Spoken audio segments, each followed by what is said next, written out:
Para mas maging epektibo ang paglilipat sa informal settlers, nagsagawa ang Presidential Commission for the Urban Poor ng konsultasyon sa kanila. Dito kasama sa pagpaplano at pagmamonitor ng mga programa ang pag-relocate ng mga pamilya. Balitaan mo kami, Dina Pagibitan. Matapos ang paghagupit ng Super Typhoon Yolanda noong nakaraang taon sa Eastern Visayas, maraming aral ang iniwan nito sa bawat Pilipino. Isa na rito ang takot na manirahan sa tabi ng dagat dahil sa bangis ng storm surge. Sa Metro Manila, malaking suliranin din ang pagpapalipat ng mga libo-libong pamilyang naninirahan sa tabi ng mga estero. Madalas kasi bumabalik lamang ang mga ito matapos ang resettlement. Karaniwang daing kasi ng informal settlers, wala silang kabuhayan sa mga resettlement area. Upang malaman mismo ang mga pangangailangan at saloobin ng mga ISF, idinaan ito sa konsultasyon o pakikipag-usap sa pangunguna ng Presidential Communication for the Urban Poor o PCUP. Dito kasama mismo ang mga ISF sa pagpaplano, implementasyon at pagmamonitor ng programa. Aside from the relocation itself, nagbibigay na ng kaunti ang pamahalaan para sa pwede nilang gamitin kung upa at pwede rin nilang gagamitin for livelihood nila.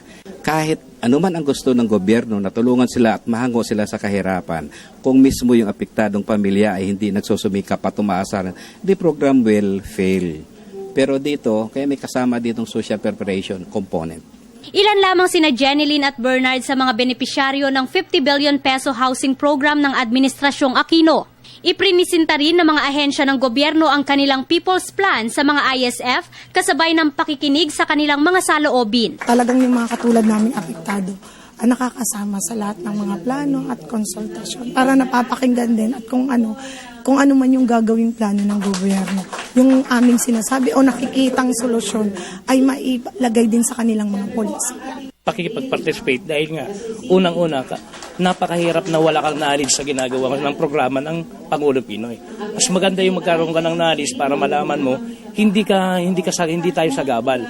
Target ng alternative housing program na ma-relocate sa mga karatig lugar ang may 104,000 na pamilya sa Metro Manila hanggang taong 2018. Kasi yung sense of ownership ng mga tao, di ba kadalasan, pag may proyekto ang gobyerno at ang gobyerno na ang nagplano, and then pinapakita na lang sa mga tao, nagre-resist ang mga tao. Pero kung yung mga tao mismo, in-encourage sila to do the plan, ipinakita sa kanila kung anong dapat na gawin at tinanong sila ano ang gusto nyong mangyari at sila ang gumawa ng solusyon sa kanilang problema, walang resistance.